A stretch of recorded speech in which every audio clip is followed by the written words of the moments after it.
dia. Boa tarde. Boa noite. Boa madrugada. Estamos começando mais um Matando Robôs Gigantes. That's right, bub. Eu sou o Beto Estrada e estou aqui com Afonso Carcaju Animado Solano. E diretamente de Brasília, Didi, cadê minhas garras, Braga? Olha aí, e das livrarias e dos tatames brasileiros, senhoras e senhores. Aqui é o Eduardo Spor. Estou comendo aqui um X-tudo, ou seria um X-tudo. Caraca! Caraca! Poxa, boa. É uma questão que eu trarei pra vocês aqui. Quanto tempo vocês não comem um X-tudo? Porra. No que consiste o tudo do X do Spor? Cara, Acho que é o X da questão, né? olha, vamos começar com batata frita, aquela batata palha, né, cara? Maionese, Não, mas é o podrão. é o podrão. Mas o X-tudo é meio isso, É. porra. X-tudo leva batata X-tudo palha. não, Não, podrão. não. Porque o Ah, X-tudo o não. X-tudo leva batata X-tudo, palha podrão também. é podrão. Tô com o Beto também, calma. Não, pera, você tá falando de qual? Do linguiça e salsicha ou do hambúrguer? Senhores, X-tudo é um hambúrguer. Podrão é um cachorro quente. O Dudu falou Exato. X-tudo. X-tudo, vê se é isso. Tem carne, ovo, queijo, saladinha, que é tomate e alface, né? Imagina. Milho, E cebolinha? Milho, cebolinha, batata palha. batata palha. Não, batata palha no não tem o hambúrguer? X-tudo. Não tem. Porra, Não tem, estão malucos? Tinha? Não, o nosso parâmetro é o Batista. O X-tudo do Batista era exatamente o que o Afonso falou, Batista colégio, né? Você tá falando. só faltou o bacon e o presunto. Pois é. O que você acha? Batata palha, Dudu, no hambúrguer, vale? Mas o Dudu, primeiro, o Dudu tem que dizer o que ele tá comendo. Esse é o nosso parâmetro. Batata palha, com certeza, que vocês estão com um problema anatômico aí. Vocês não estão observando, porque quando vocês estão pensando no X-tudo, vocês estão pensando naquele hambúrguer em pé, mas o X-tudo não é em pé. Ele entra dentro de daquele saquinho, sabe aquele saquinho? Aí você abre assim e mete tudo lá dentro. Essa que é a questão. Que nem o podrão. É uma bolsa plástica de transporte de alimentos. Vocês estão visualizando errado aí. Você tem razão. Um sanduíche. Você tem razão. Pra quem não conhece, pra quem tá escutando aí, talvez seja de uma cidade mais evoluída, né? Superior ao Rio de Janeiro, por exemplo. O hambúrguer, ele era tão ridículo, né? Ele era tão grosseiro que ele tinha que ser colocado. E o cachorro-quente também, o podrão que o Beto falou. Eles são encaixados num saquinho plástico. E ele contém a sujeira toda dentro dele, né? Pra não fugir, né? É meio que essa explicação, assim, serve? Não era num saquinho plástico, era num saquinho de papel que a gordura escorria e sujava a sua mão. Depende, Beto. Ah, eu achei que fosse um saquinho plástico. É porque tem os saquinhos de papel e tinha os saquinhos plásticos. E eu já comi um que vinha é tipo um ziplock. Sabe qual é? Aqueles saquinhos plásticos que fechava assim? Um zíperzinho? Tá. Tava assim? Aham. Eu comi que era uma parada dessa. Isso há muitos anos, porque eu não como hambúrguer de rua há muito tempo. Mas, cara, era um saco de comida, saco de alimento. Sabe aquele saco que você preserva alimento? Sim. Que a galera botava ali e acumulava, vinha o pão e vinha a salada, vinha tudo ali junto na parada. Você podia comer de colher, cara. O cara fazia na hora ou vinha pronto já? Não, você ia lá e pedia, o cara te entregava, tu levava pra viagem, sabe? Isso acho que era em saco. Esse do Ziploc era em Saquarema, se eu não me engano. Ziploc, aí sim. Eu sou do time que acha que o hambúrguer, ele evoluiu errado, sabe? Ele evoluiu pra cima, né? Tem essa coisa de tipo, o hambúrguer com tantos andares e tal, não sei quantos stacks, né? Isso, Burger King fala de stacks e tal. Mas o hambúrguer, a gente não é jacaré, né? Nossa boca não abre daquele jeito. Não, mas olha só, você tá analisando isso por um lado arquitetônico da evolução da comida, válido, sim, ele evoluiu assim como um prédio pra cima, mas uma arquitetura ecológica. Porque ele é recheado de paredes de salada para promover a sustentabilidade, a renovação do ambiente. Não, mas eu concordo.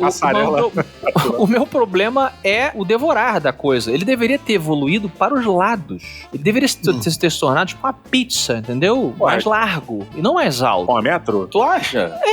Senão, como acho que isso é o cachorro-quente, Afonso. O cachorro-quente ele tem que evoluir horizontalmente. Não, mas circular, não comprido como uma baguete. Aumentar o raio da parada. Isso, pensa no pão de hambúrguer, ele já é redondo. Tá. Aumenta o raio do hambúrguer, entendeu? Ele vai virar quase que um prato. Porque aí você consegue comer, você vai girando ele. Ou eu sou louco, cara. Eu tô muito à frente do tempo. Ele virou uma jenga. Uma jenga? É aquele jogo de você fazer uma torre de palitos, de madeirinha, e você tem que tirar um de cima e botar embaixo, e você um de baixo e botar em cima, e a torre vai ficando cada vez mais fina embaixo. Pô, tu não jogou jenga? Não, joguei, só não acho que parece com o meu hambúrguer ideal aqui, que eu construí.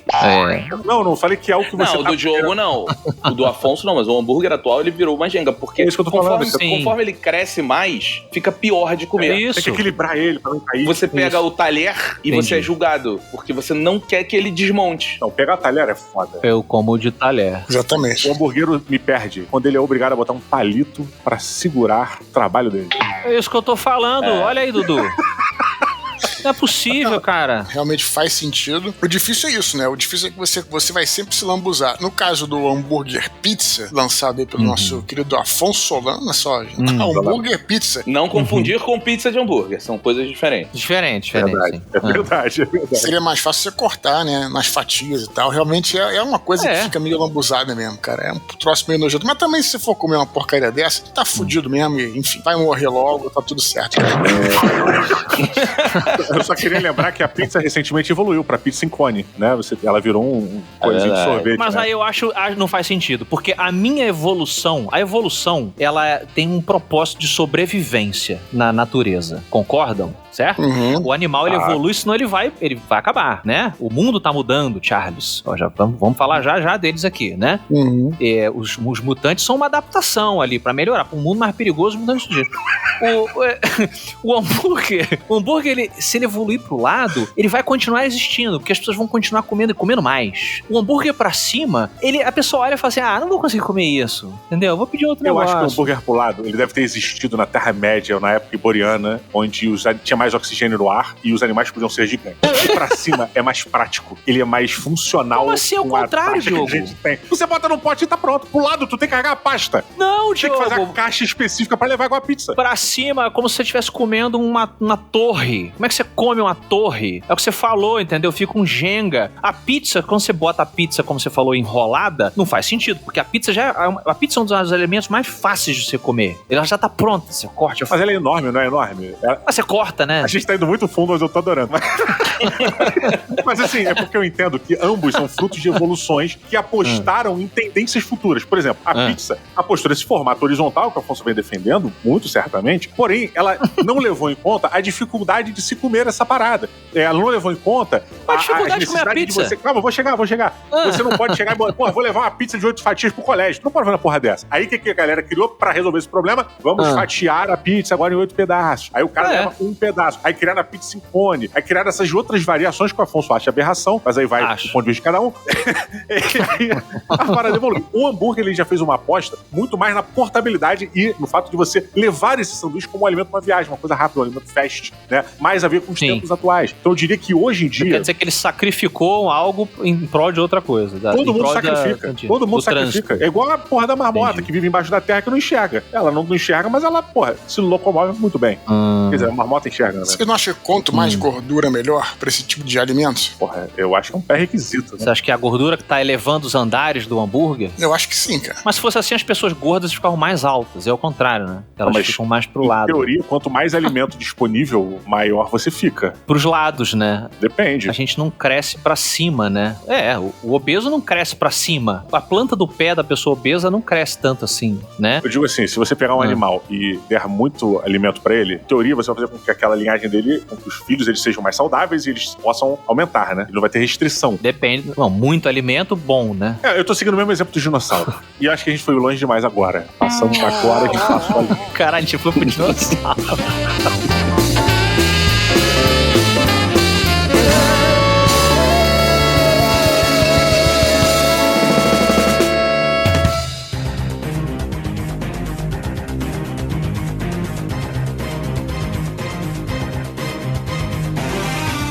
Senhoras e senhores, no ano de 1992, vejam vocês, veio ao mundo uma série animada que chacoalhou os corações apaixonados por quadrinhos e super-heróis. Estamos falando do agora chamado X-Men 97, que vai voltar aí na Plus, e é considerado por muitos uma das séries animadas mais importantes já feitas, e aqui no Brasil, então, teve uma relevância gigantesca dentro da nossa época. O nome original da série, pelo menos nos Estados Unidos, era X-Men, The Animated Series. Aqui no Brasil, eu acho que ficou, né, Dudu, só como X-Men. Só falava isso, né? Isso. O dublador lá. E a musiquinha, né? Essa musiquinha ficou na cabeça mesmo, cara. Que a gente descobriu, né, Didi? Lá no Robotop, nosso novo programa semanal no YouTube, que essa música vem da onde? Essa música, muito provavelmente, provavelmente foi, vamos chamar de inspirada, pra não deixar ninguém chateado, em Hermeto Pascoal na música Papagaio Alegre, que é exatamente igual. Tu sabe dessa, Dudu? Não. Já ouviu essa história? Não, cara. Então, Hermeto Pascoal tem essa música aí. Bota aí, Creuza. Olha só, a Creuza tá botando um trechinho. E a música tem esse oboé aí, sei lá qual é esse metal tocando. Cara, é muito parecido. Então tem uma galera que sugere que o compositor, que eu esqueci o nome dele. Hermeto Pascoal. Haim Saban. Isso. Não, Saban? Tá. Saban não é a empresa que fez o desenho, é o compositor. Haim Saban e Chuck Levy. São os compositores da música, então? Isso. Que tem uma galera, Dudu, que acha que eles pesquisando, tal, na época, influências, acharam, falaram, ninguém vai saber que a gente pegou desse compositor brasileiro, cabeludo, biruta aqui. Ou foi uma baita coincidência. Suspeito, otário. Suspeito! É, que nem a história do Vanilla Ice, né? Que tem a coincidência com a música do Queen. E quase foi processado. Porra, coincidência? Esse é o sample mesmo, né? Coincidência entre aspas, né? Queria comentar sobre... Nós que somos mais velhos aí, né? Tem muita gente que tá escutando que, enfim, deve ter nascido depois desse período de 92. Não sabe como é que era o cenário dos super-heróis dessa época, né? Boa. Hoje todo mundo conhece. Quem não conhece Wolverine hoje, né, cara? Totalmente todo mundo conhece. É bom lembrar que na época os X-Men eram um grupo de heróis totalmente obscuro. Obscuro no sentido de que só quem conhecia os X-Men era a galera nerd, mas nerd de quadrinhos. Nem os nerds, digamos assim, em geral, que gostavam de Star Wars, jogavam RPG, conheciam X-Men. Isso era uma galera mais direcionada para quadrinho. Quando veio o desenho animado, você tinha, claro, super-heróis que já eram conhecidos, né, já eram populares, certamente por causa do cinema e da televisão, né? O Super-Homem, você teve vários filmes aí do Super-Homem, Batman, mesmo antes dos filmes dos anos 90, você tinha o Batman na televisão, né? O famoso Batman do Adam West e etc. Mulher Maravilha, né? Quer dizer, também tinha. O Homem-Aranha também. Só que os X-Men eram um grupo mais obscuro, né, cara? Então, quando veio o desenho, ele popularizou. E por que isso eu acredito que é importante e talvez mais importante do que a galera pense? Porque depois, né, acredito que exatamente nos anos 2000, a gente teve o filme do X-Men, né? O filme do X-Men, o sucesso, né? Na verdade, o filme do X-Men só foi possível ser produzido porque o desenho trouxe ao público em geral, ao público, né, que não era só nerd, o conhecimento desses personagens, né, porra? Jean Grey, o Ciclope, o Fera, né? Principalmente Wolverine, o Professor Xavier. Então, o desenho possibilitou que houvesse o filme. E o filme do X-Men, sem querer me estender muito, ele deu início, né? Claro que a uma era de filmes de super-herói, que aliás eu acho que até hoje a gente está entrando na decadência dessa era. Mas o que você vê aí, né? Há algum tempo, os Vingadores, né? Até a última fase, sem ser a fase atual da Marvel, porra, a gente estava na era de ouro dos super-heróis, né? No cinema. E isso só foi possível, né? Quem deu start para esse tipo de filme, né? Porque já havia filme de super-heróis, aliás, muita porcaria. Tem um filme mais antigo, do Quarteto Fantástico, horroroso, tinha umas coisas horrorosas, cara. Sim. O Coisa é legal, eu defendo o Coisa até hoje, o boneco do Coisa é maneiro, eu defendo. Sim, mas de qualquer maneira, independente de você gostar ou não, o fato é que não foi um filme, enfim, que ganhou uma projeção. Não foi nem lançado, o estúdio ficou com vergonha dele, isso é verdade. Pois é, então o X-Men, né, de 2000, lançou, né, inaugurou uma nova era dos super-heróis do cinema. Só foi possível porque houve esse desenho animado que foi sucesso, não sei se no mundo inteiro, mas no Brasil com certeza, lá fora, nos Estados Unidos certamente, né? Não, foi sucesso no mundo, tanto que ele tá voltando, essa volta e esse furor, acho que dá pra chamar assim, em cima do retorno dele, não é brasileiro só, é mundial. Sim. Tá rolando um movimento. O desenho fez muito sucesso no mundo inteiro, né? Pois é. Queria passar, porque antes a gente teve, na década de 60, 70, a gente teve também aqueles desenhos, que pra mim são clássicos, dos super-heróis, que marcaram principalmente nas trilhas sonoras aqui no Brasil. E a gente aqui no Matar Robô Gigante usou a música tema do desenho do Homem de Ferro como música tema há muito tempo. Pois é. Que é aquela Tony Stark tira onda de cientista espacial, mas na verdade é o Homem de Ferro. Mas também é Homem de Ferro. Atômico, genial, dura armadura, Homem de Ferro é lenha pura, Homem de Ferro. Não é nem no nosso tempo, mas a gente achava essas músicas tão caretinhas, né? Assim, foda. divertidinhas que... Ramones também teve a sua música, né? Sua importância dentro de Homem-Aranha, né? Com a música do Homem-Aranha, né? Pesou pra caramba também. Bem lembrado.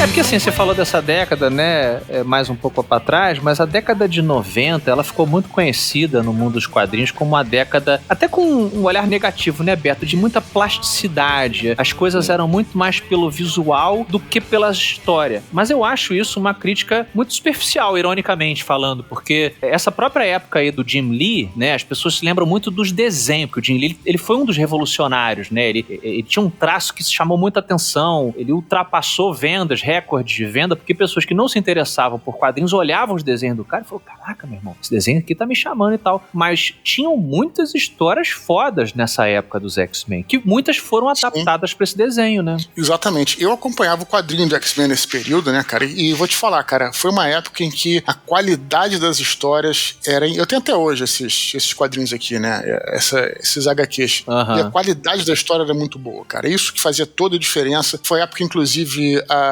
que eu me lembro que tinha... Pô, eu não lembro em que situação, não vou lembrar das sagas todas, mas eu me lembro do Bishop. Me lembro muito bem do Cable, eu adorava o Cable, né? E, aliás, inclusive, lembrei agora de uma coisa também interessante, cara, a revista Wizards. Wizards ou Wizards? Sim, Wizards. Wizards, né? Que era a revista que... Wizard, no singular, Wizard, revista Wizard. Wizard. E no final da revista, cara, tinha geralmente um casting, que era o casting dos sonhos, cara. Lembra que eles faziam um casting? Se houvesse um filme do X-Men. Aí, meu irmão, aí os caras pegam, no caso do filme do X-Men, né? Eles pegaram muitos daqueles caras que foram, inclusive o Patrick Stewart foi sugerido pela Wizard, né? Pra ser o Professor X, né? Xavier. Então ele começou a pirar, cara. Falou, pô, mas que bacana, sabe? Que legal, tudo. E, enfim, isso fez toda a diferença, né? O próprio piloto, cara, desse desenho dos X-Men, ele foi baseado, o nome dele era A Noite dos Sentinelas. Todo mundo costuma lembrar, né, desse primeiro episódio, que aparece a Jubileu e tal. E, cara, foi adaptado dos textos do Chris Claremont e do John Byrne, né? Que também escreveu e desenhava, mas ele escreveu. Então, tem várias histórias clássicas ali. Era do Apocalipse, né? Uma bela de uma saga. Na real, cara, Sentinela. se a gente pegar os momentos mais clássicos dos X-Men, a gente vai olhar em sua maioria pros anos 90, assim. Sem dúvida. Como o Dudu falou, da era do Apocalipse. Depende, não. Porque os momentos mais clássicos, eu não tô falando que todos estão ali. Cara, eu não sei, porque assim, eu acho que esse desenho... No quadrinho? Eu citei aqui o Chris Claremont e o John Byrne, né? Essa história dos Sentinelas, ela é muito adaptada do que eles fizeram no Days of Future Past, que é da década de 80, 81, 82, um negócio assim. Teve uma outra também, Ladies Night. Você tem Massacre, você 89. Tem Massacre é horrível, Beto. Massacre é uma porcaria, pelo amor de Deus. Mas é um clássico, Afonso. Não é clássico, não. Não, Massacre é um clássico desse mesmo. Outro episódio que o desenho adaptou foi de quando o Magneto apareceu pela primeira vez pros X-Men. Isso é uma história dos anos 60 do Stan Lee e do Jack Kirby. As clássicas estão em várias eras. Porra, trazer Massacre tá de sacanagem, Beto. Não, Massacre, cara... Massacre é uma das séries mais zoadas dos X-Men. Mas é um clássico, velho. Tudo bem, mas hoje se você fizer uma lista, fizer uma biblioteca essencial dos X-Men, você vai botar Massacre, cara. Não tem como, entendeu? Mas você vai comparar com a saga da Fênix. As pessoas zoam a saga do Massacre justamente... Mas eu não falei que as sagas todas estão ali. Eu falei, se você pegar, você vai achar nos anos 90. Falou que as maiores estão nos anos 90. E eu tô discordando educadamente de você. Não, se você voltar, você vai ver que eu falando assim, que algumas das maiores e algumas delas, não são todas elas, estão nos anos 90. Você tem a Atração Fatal, que é muito foda. Você tem a Era do Apocalipse, que é... Porra, a Era do Apocalipse, então... Esse é um clássico mesmo. É legal, sim. Pra mim, tá junto com a Fênix ali, as duas grandes sagas dos X-Men, eu acho que são... Era do Apocalipse e a Fênix Negra. A Fênix Negra é a maior de todas, né? Não sei se vocês concordam. É a maior saga dos X-Men? Maior, assim, de mais marcante, é muito foda. É uma série muito foda, mas não sei se chega a ser... É gosto também, né, gente? Aí, peraí. Aí a gente tá aqui... Não, eu tô perguntando num contexto, assim, que você acha que, pô, quando a gente lembra, assim, independente do gosto. De impacto, né? De impacto, eu acho, não tô nem afirmando isso, que a Fênix Negra, quando eu busco na memória, que é a maior. Porque nos anos 2000, a gente tem sagas muito boas também do X-Men. Mas não marcaram muito, tanto. As cara. pessoas não se lembram. Não se lembram Sim. do... Eu tenho a impressão que a saga da Fênix, ela é mais falada do que realmente amada. Principalmente porque ela depois foi mal adaptada pros filmes dos X-Men, naquela Muito mal fase que eles já X-Men 3. estavam... Horrível, né, cara? Super lixo.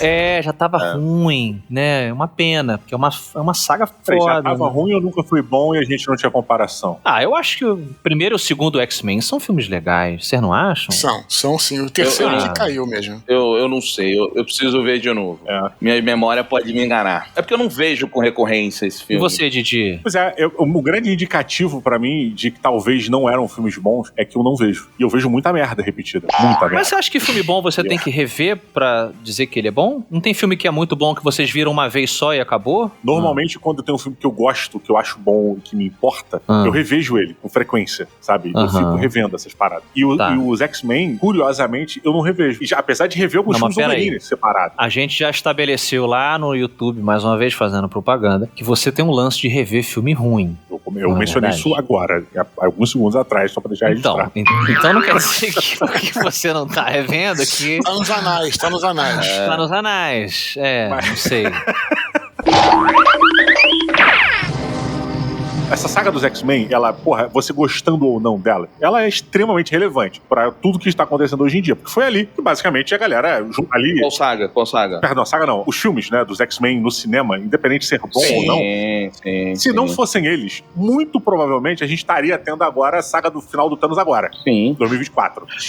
Talvez por causa deles, nós estejamos questionando a baixíssima qualidade dos filmes de heróis. Porque naquela época a gente não tinha tanta oferta pra comparar. E veio uma coisa boa. Eu não tô dizendo que não é bom. Eu tô falando assim, eu não lembro se é bom pra caralho, nem nada disso. Mas eu me lembro que na época foi assim, caralho, temos algo bom. Temos algo bom que tá fazendo diferença. Olha aí, Dudu. Eu sei que o nosso programa é mais sobre o desenho animado, né? Mas só voltando aqui à questão do filme, por exemplo, nos anos 90, cara, já tinha o desenho animado e o pessoal falou, cara, nunca vai ter filme, imagina filme de super-herói. É uma coisa meio ridícula. Você imagina os caras de Colan, você vai colocar os atores de Colan, é um troço meio ridículo. E aí esse filme, por isso que eu defendo, né, eu convido o Didi a rever, pelo menos o primeiro filme do X-Men, ele foi esse divisor de águas, porque os uniformes eram diferentes. Uma vez eu li uma entrevista falando que foram inspirados, inclusive, naquela coisa do Matrix, né? Isso. Troço de couro e tal, e ação também. Claro que também o Matrix já é outro divisor de águas, porque fez as pessoas no cinema voarem, né? Mudou a maneira como você fazia os filmes de ação. Ele trouxe o Wire Fu, que é o Kung Fu de fio, né? Que era muito comum nos filmes chineses. Ele trouxe isso pro ocidente, o Matrix. Tem a cena clássica desse Arfu no cinema, que é o Wolverine na Estátua da Liberdade contornando ela com a garra e aí cai o pedaço da estátua, que aquilo é bem aquilo mesmo, né? É ruim. Você tá chamando de clássico? Eu chamo de ruim. Quer dizer, pra mim, eu olho aquela bola e falo, caralho, que merda. Porque é nítido que ele tá fisicamente errado na parada, né, cara? Eu vou ficar do lado do Diogo um pouquinho. Mas vem cá, mas o negócio de efeito ruim é como você falar que, pô, o efeito então de Metrópolis, o efeito de Nosferatu é ruim, mas é um clássico. Não, porque era o que era possível na época fazer. Não, mas, cara, a gente tinha coisas ali, ainda mais no cinema chinês, ainda mais no cinema de Kung Fu, que faziam mais sentido, sacolé? Eu entendo o que você tá colocando, mas pra mim essa cena específica, ela pra mim é, cara, ele não estaria preso ali, sabe? A ponta da garra dele tinha que ter um ganchinho, de alguma forma pra travar ele lá, sabe? Vê se vocês concordam com o seguinte olhar, então, que eu vou convidar vocês aqui a participar. Lá vem. Eu acho que o primeiro filme dos X-Men, ele é muito parecido com o filme do Constantine, do Keanu Reeves, no seguinte quesito. Ele é um bom filme, mas ele não é uma boa adaptação, uma adaptação excelente. Eu acho o contrário, cara. Rapidinho, porque é o seguinte, em termos de adaptação, você teve uma mudança muito gritante com relação aos uniformes, que a gente já falou, que na época, a gente não tinha Twitter, né, Instagram, TikTok e tal, pra nego reclamar, mas, cara, os fóruns ficavam pegando fogo, eu lembro, porque eu fazia parte da galera lá, nego puto, porra, as roupas tem que ser amarela, o mundo é colorido, vai ficar tudo preto e branco, sem graça, não sei o quê. Você teve um downgrade de diversos elementos, diversos poderes que as pessoas estavam querendo ver na tela, ali no cinema. Mas o filme, a história, o pacing, a discussão que ele levanta, ela funciona como filme. Ou não? Você acha o contrário? Eu já acho o contrário. Eu acho que funciona como filme de discussão, com certeza, né? Negócio dos mutantes e tudo aquilo, muito interessante. Cara, mas eu acho uma adaptação excelente, cara. A gente tinha uma ideia, por exemplo... Excelente? Você acha excelente? Vou te falar por quê.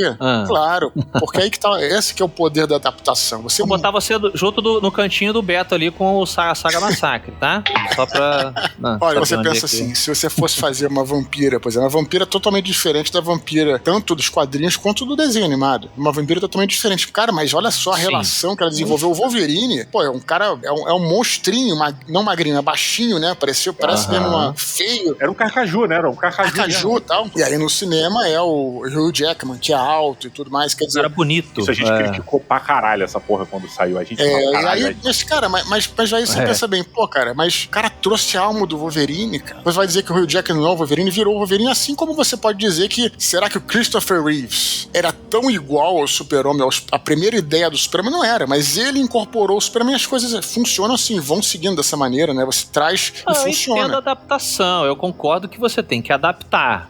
Poxa, vou botar um cara feio pra caralho, de 1,60 m, cabeludo, sujo e fumante pra ser o meu galã do filme, sem camisa 90% do tempo. Sim. Ou botar o Hugh Jackman, ator australiano maravilhoso, lindo, forte, simpático. Porra, que gostoso! Meu Deus! Mas que ponto da adaptação que você não gosta? Como adaptação? Não, eu tô falando assim, eu elogiei como filme, mas eu acho que ele faz um downgrade em relação ao escopo do mundo. O mundo dos X-Men, ele é muito mais colorido, literalmente, ele é muito mais cheio de mutantes. O que ele escolheu fazer ali, eu entendo a adaptação, gente, claro, foi por questões até orçamentárias, né? Você não tem como fazer os Sentinela, não tem Sentinela no filme. Sentinela é uma coisa muito importante pros X-Men. Ele falou assim, meu irmão, eu não tenho dinheiro pra fazer Sentinela. Vamos criar outro tipo de ameaça, né? Eu concordo contigo, mas você pensa assim, o que funcionaria pra época? Eu acabei de falar, que eu tinha falado um pouquinho antes. Cara, eu me lembro da gente falando, pô, a gente sabe, nós nos amarramos, né, no mundo do X-Men, no desenho do X-Men, na HQ. Mas, cara, isso no cinema vai ficar ridículo. Os caras coloridos, com colan. Mas todo mundo falava isso na época, cara. Todo mundo falava. Então até que não funcionava. Eu acho que tem jeito de fazer. Cara, Dick Tracy é um filme todo colorido e... Mas, ó, a referência que a gente tinha antes dos X-Men era o filme do Capitão América. Que ele aparecia com aquela roupinha do Capitão América e era feio. Não, mas...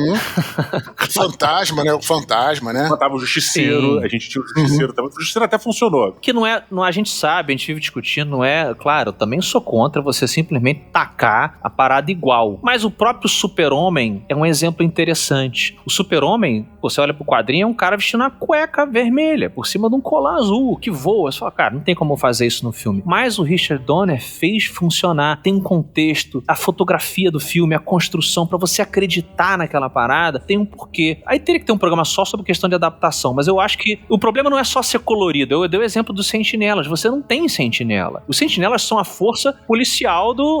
mas a história vai por outro lado, né? Então, mas é uma adaptação. De novo, eu gosto de filme legal, galera. Prefiro o 2, inclusive, pra caramba. Acho o 2 um filme melhor. O 2 eu acho que é o melhor dos três, né? Mas o 1 é legal. Em 2000, a galera queria ver Matrix, cara, que tinha sido em 99. Então, assim, foi o que funcionou. Tanto é que o filme funcionou, cara. E lembrando que eles até no filme, eles passam, eles não descartam a questão dos colantes, né? Das roupas coloridas. Não. O Wolverine, quando olha para os uniformes, ele faz a piadota lá, né? Isso. Ele zoa. Melhor, ou você preferiu uma roupinha amarela e dá risada, cara. Ele dá uma zoada, porque ele diz que não tem, não vou fazer. E, cara, vocês mataram. Era uma cópia de Matrix. É uma ordem de estúdio. Isso é o que tá dando certo. É Colan preto. Tem um monte de filme, não é só o Matrix, né, que pegou isso. Mas olha só, uma coisa importante pra gente sempre levar em consideração também. Os X-Men, eles sempre foram um grupo mais pesado. Eles não eram heróis divertidos, não eram engraçados, não era parada... Boa. Eles sempre abordaram temas densos, eram paradas mais de segregação e, porra, o mutante está sendo caçado. Eles estão sempre na urgência de um perigo da humanidade destruir eles. E, ao mesmo tempo, eles estão lutando em prol da humanidade. Coisa que você não costuma ver na DC. Na DC, a gente tinha o paralelo onde os heróis eram deidades. E aqui, a gente traz nos X-Men, principalmente nos quadrinhos, mas isso depois do filme e tal, esses heróis como seres, cara, marginalizados da parada, e eles são foda pra caralho, né? Tanto que a premissa da disputa nos X-Men é um herói, um superpoderoso, dizendo que eles têm que dominar e o outro tem que ser, eles têm que viver em conjunto. Eles estão definindo qual é o próximo passo evolutivo. Uma super raça, né? O Magneto, ele é tão saturado com o horror do Holocausto, né? Que ele é em si uma minoria perseguida, que quando ele se vê como uma outra, né? Ele tem uma dupla cidadania de vítima, digamos, né? Histórica. O cara faz parte de duas minorias. E é muito foda no filme como eles retratam o despertar do poder do Magneto, né? Que demais. Isso é muito foda no filme. Essa cena é muito forte, cara. O portão, né, cara? O portão saindo assim. Eles sendo separados dos pais e tal. Isso que é bacana, né, Dudu? A gente falando aqui de escrita aqui pra a nossa área, que todo mundo aqui também gosta. Você compra o ressentimento do vilão dos quadrinhos e, consequentemente, do filme. Eu sei que, mas assim, voltando pro desenho animado, porque tá muito próximo, né? Ele é um vilão que a gente entende, né, cara? Você pode não concordar com os métodos, mas você fala, porra, quem vai julgar o cara, meu irmão? Olha o que o cara passou na mão dos nazistas, agora o cara é mutante. Isso foi um diferencial mesmo dos mutantes, né? Eu acho até interessante, porque era até engraçado quando você lia os quadrinhos e entrava no universo da Marvel, né? Entrava de cabeça no universo da Marvel. Se você é mutante, você é discriminado. Se você é um humano alterado, né? Sei lá, tomou um super soro, ou enfim, ou teve alguma coisa e tal, você vira herói. Você vira o herói do dia. Isso é engraçado, né? Porque, às vezes fica pensando, como é que o cara vai saber a origem? Pô, vai ver um cara lutando contra um monstro e fala, pô, esse cara aí... do Arnold. Se esse fosse... Eu achava engraçado isso. Pô, como é que o cara vai saber? Pô, esse cara é humano alterado ou ele é um mutante? Se for mutante, eu odeio, entendeu? Eu achava isso maneiro e trouxe esse conflito, né? Porque você já tinha, talvez saturando já todos aqueles heróis que vinham desde a Segunda Guerra Mundial, até o próprio Homem-Aranha, galera, assim, pra mim Homem-Aranha é o herói que eu adorava, que eu mais gostava, mas mesmo Homem-Aranha que eu acompanhei, porra, anos e anos não era nem quadrinhos, era aquele gibizinho, né? Tem uma hora, cara, que cansa um pouco, né? Porque o Homem-Aranha vai evoluindo, sem querer falar muito do Homem-Aranha aqui, mas, pô, acompanhava ele como estudante, depois como fotógrafo, né? Depois, pô, flertando com a Mary Jane, depois... Aí tem uma hora que, pô, já tá na hora de, enfim, já fica um pouco mais chato. E aí os mutantes vieram, quer dizer, os mutantes são mais antigos, lógico, como eu tô dizendo, dentro dessa, da cultura nerd da época, né, veio trazer uma coisa diferente, né, cara, que é essa coisa desse conflito que tinha, né, deles contra a humanidade, né, cara, isso que era bacana. E dentro dessa metáfora que eles faziam, né, com preconceito contra a raça, né, etnia, na verdade, contra homossexuais e tal, eles, cara, eu achava genial como eles criaram, e a adaptação pro português também ficou muito bom. Tinha que ter um termo pejorativo, né? As pessoas tinham que ter né, toda a minoria perseguida, a galera logo, preconceito, cria um termo de preconceito, né? E eles usavam mutunas, lembra? Mutunas era muito... É um mutuna! Queimem ele, é um mutuna safado! Não se mexe com esse mutuna. Cara, dá pra... Na tradução, acho que em inglês ficou Mutiny, né? Tipo, é uma coisa assim, não lembro, Beto. Tem um episódio do desenho, acho que na terceira temporada, que a Jean Grey, ela leva uma bomba, leva um artefato que ia acabar com a vida na Terra, que era esse arco da Fênix, se não me engano, e ela leva pra uma outra dimensão, onde ela, teoricamente, ela evapora lá, ela some, né? E aí o Scott Summers fica perdido aqui, sozinho e tal, e ele sai dos X-Men. E aí, cara, é muito do caralho, porque ele pega um ônibus pra ir embora. Ele fala pro Xavier, vai tomar no cu, filha da puta, finalmente, vou embora dessa merda. Vou embora de ônibus. Sai, vou embora pra Goiânia. E aí ele vai embora pra Goiânia, e aí ele entra no ônibus. E aí tem um menininho brincando de dar tiro em mutante, em matar os vilões. Porra, olha que foda. Aí ele mira no Scott Summers, piu, morra, seu mutante safado, não sei o quê. Aí a mãe dele vira pra ele e fala assim, que isso, garoto, não faça isso. Esse senhor gentil não vai gostar de ser chamado de mutuna. É muito bom, cara. Esse texto é maravilhoso, né, cara? Bom. Você trazer isso numa forma infantil e botar é muito bom. Mas eles tiveram a preocupação, né? O desenho tem a preocupação de resgatar a raiz do X-Men, que são duas, na verdade. Que é a raiz atômica, que a gente tem que lembrar que vinha do medo da ameaça nuclear, na época que o X-Men foi criado. Filhos do átomo, né? Exato. E aí que tem a parada. E não só essa coisa do preconceito, mas a clara briga entre Martin Luther King e Malcolm X que havia com o professor Xavier. Com certeza. E Magneto Magneto. Tanto que o Magneto era a Irmandade de Mutantes. Isso, Eu entendi a referência. Então, assim, você tem essa relação. E botar no desenho animado com essa sutileza. Porque assim, Diogo, você explicando isso, beleza, a gente tá olhando para o fato que é a metáfora. Mas no desenho ali, no meio de um desenho animado, crianças vendo, por exemplo, eu não tenho nenhuma lembrança de perceber isso nos anos 90. Eu era só um moleque que voltava do colégio e me amarrava em X-Men. Mas você tá fazendo justamente essa ponte bacana histórica com essas figuras que existem, mostrando que um escolhe o caminho da violência como forma de revolução e o outro como o diálogo como uma forma de transformação das ideias. É muito impactante.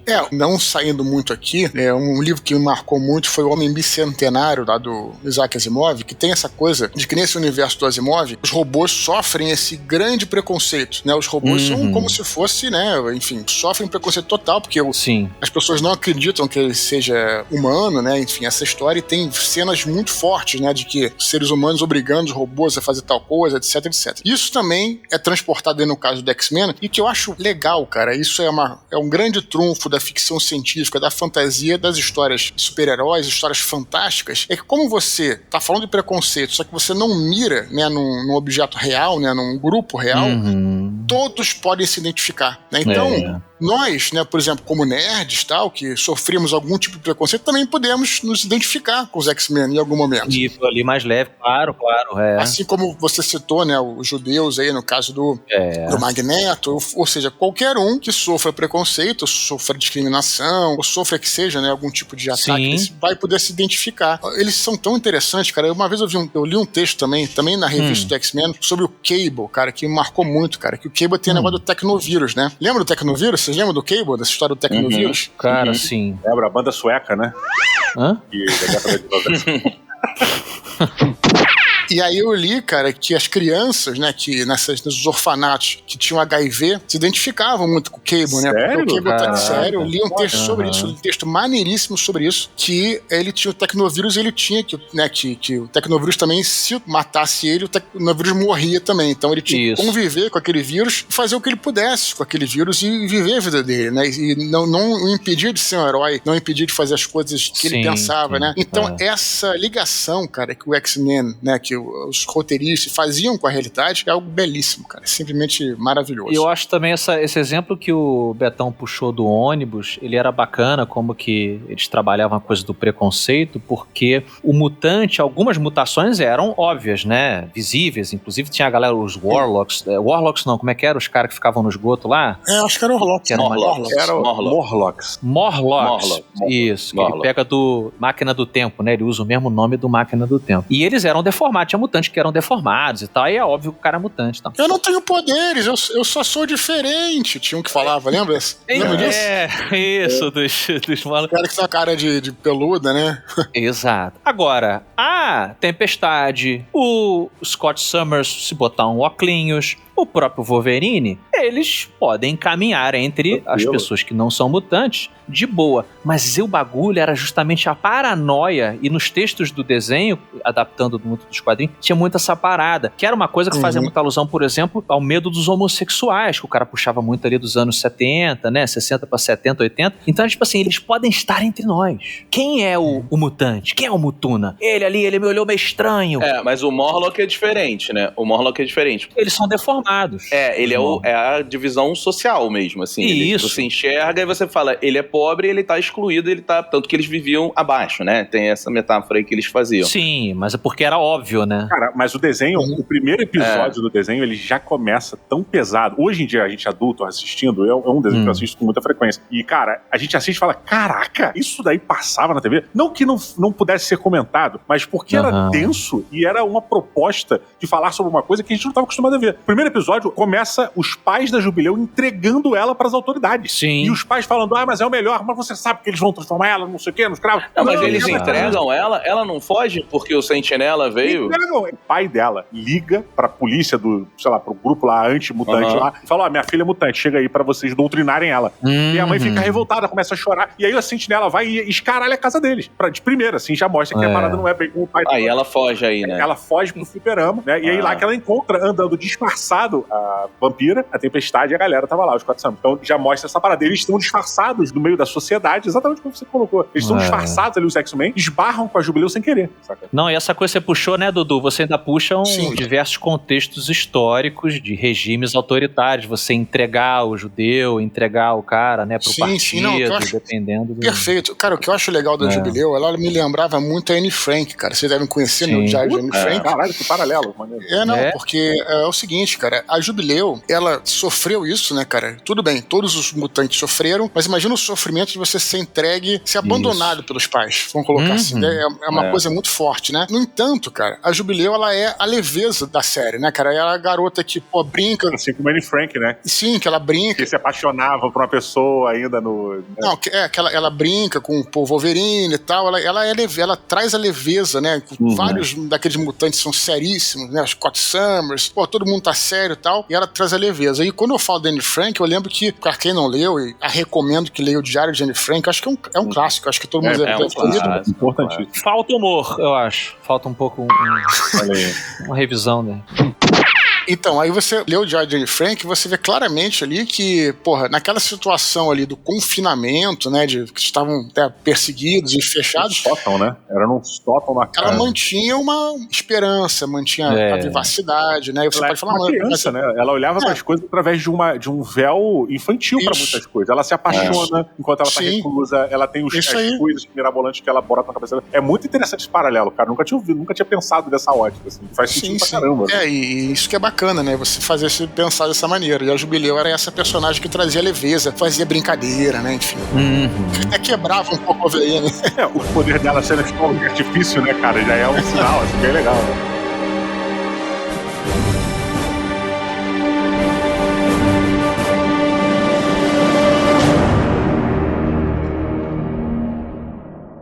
This episode is brought to you by LifeLock. It's Cybersecurity Awareness Month, and LifeLock has tips to protect your identity. Use strong passwords, set up multi-factor authentication, report phishing, and update the software on your devices. And for comprehensive identity protection, let LifeLock alert you to suspicious uses of your personal information. LifeLock also fixes identity theft, guaranteed or your money back. Stay smart, safe, and protected with a 30-day free trial at LifeLock.com/podcast. Terms apply.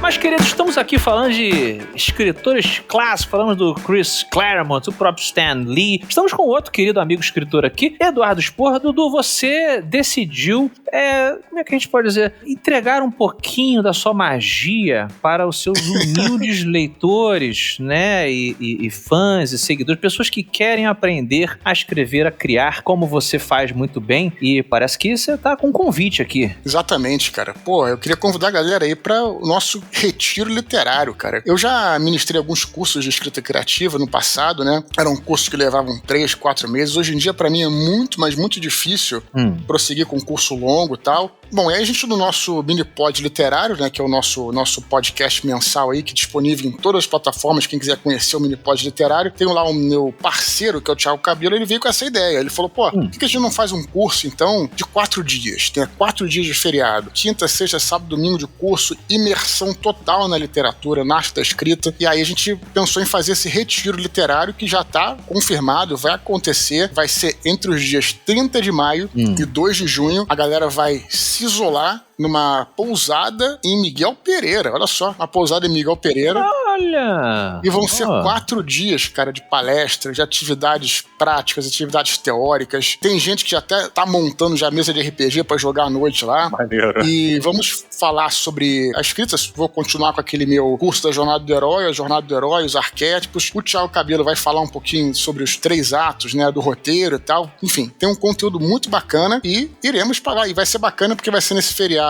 É o único feriado de 4 dias que tem no ano, se eu não me engano, né? Acho que é o único, que é de Corpus Christi. Então vão ser 2 dias pra galera que fica preocupada. Não vou conseguir chegar. Fica tranquilo, porque são 2 dias de deslocamento. Quer dizer, na quinta-feira, a primeira atividade vai ser só 6 da noite, 18 horas. E no domingo, a última atividade vai ser lá por 9, 10 horas, né? Então, na sexta e no sábado, vamos fazer aí as nossas atividades teóricas, práticas, roda de conversa, né? Debates sobre textos. A gente queria fazer isso há muito tempo, sabe? Para ficar isolado no que a gente chamou de retiro literário. E vai ser na área do nosso querido querido Afonso Solano, cara. Minha região, exatamente. Tá na minha área lá. Beto e Didi sabem muito bem, conhecem muito bem as histórias desse local aí que você vai... Isso, assombrado lá, né, cara? Assombrado. Vai ter todo um clima pra gente estudar, ler sobre histórias de terror. Espero algumas.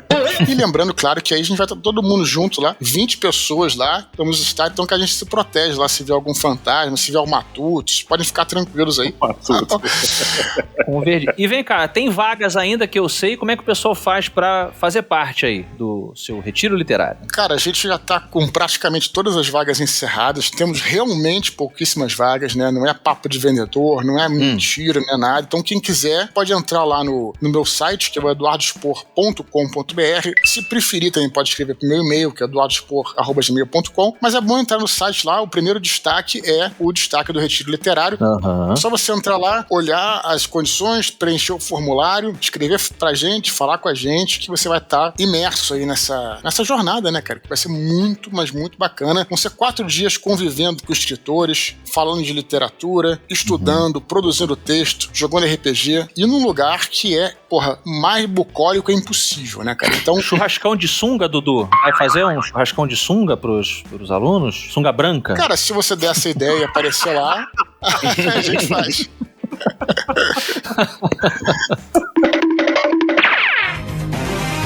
Beto Duque Estrada, você, meu amigo, acha que o desenho clássico dos X-Men, esse dos anos 90, que estamos homenageando hoje, ele foi responsável por estabelecer os X-Men mais populares até hoje? Com certeza. Lembramos aqui, era Ciclope, Wolverine, a Rogue, né? Que em português era Vampira. Tempestade. Vai lembrando aí. Fera. Fera. Tem a Gambit. entrada do Gambit, isso. Boa. Jubileu, que falamos agora há pouco. Entrada não, na verdade no desenho ele já tá lá, o Gambit, né? Ele já começa no primeiro episódio, ele já tá lá. Verdade. Mas aí chega Jubileu, vem a Jean Grey e o professor... A Jean Grey, que o Beto bem lembrou, da saga da Fênix. Isso. E o professor Chess. Você acha que esses são os X-Men mais famosos ou não? São. É? Acho que são. Tanto que no filme você vê a base. Essa é a base do filme, né? É, né? Eu acho que quando as pessoas pensam em X-Men, herói de quadrinho é foda, porque a mesma coisa, você pega assim a formação do Guardiões da Galáxia. Não dá pra dizer que a formação que a gente agora vê no filme é a formação mais famosa. Não é nos quadrinhos. Nos quadrinhos não é do filme? Eu não lembro, eu não conheço o Guardiões da Galáxia. Não, cara, o Guardiões da Galáxia muda muito, tem muita gente. As melhores sagas não tá com essa formação do filme. Porque os grupos de herói, pra quem tá ouvindo, mudam muito. Liga da Justiça muda muito, X-Men muda muito, Vingadores muda pra caralho. Não é, mas eu acho que quando a gente tem obras como essa animação, como filme e tal, cara, elas marcam muito forte. Eu acho que no consciente coletivo, os X-Men, se não tiver o Fera, as pessoas vão perguntar, cadê o Fera? Cadê o Fera? Sabe? Tipo assim, por exemplo, a gente vê no filme o Homem de Gelo, que faz parte da primeira formação dos X-Men, mas porque ele não tá no desenho ali com toda a presença, eu não acho que as pessoas associam o Homem de Gelo ao X-Men tanto. É verdade. Vocês concordam, Didi e Dudu? Concordo. Lamentavelmente concordo, apesar de que realmente ele é da formação original, cara. Mas aí acabou que fica, né? Às vezes é isso aí, você tem a formação original e aí, de repente, tem uma história mais famosa lá pelo meio que sedimenta, né? A turma, né? Porque a gente tem que lembrar que essa formação... Que é a dos quadrinhos. Essa é a formação dos quadrinhos. Essa é a formação do time azul. 90. Isso, é o time azul dos X-Men, que era desenhado pelo Jim Lee, que tinha essa galera. Porque os X-Men, pra quem não acompanhou, eles ficaram tão famosos, tão populares nos anos 90, que eles tinham trocentas mil revistas. Isso. Com times diferentes, né? Formações. X-Force, por exemplo, né? X-Force, que era outra formação, de mais novas, né? Exato. A única coisa em comum entre todos é que o Wolverine, ele era contratualmente obrigado a aparecer, praticamente. Né? Em todos os times, ele fazia. Agora, vocês sabem, essa formação, só vou deixar claro, e vou lembrar a todos vocês, que era a formação dos X-Men na saga Massacre. Fica a dica aí pra todo mundo, tá bom? É um clássico, gente. É um clássico.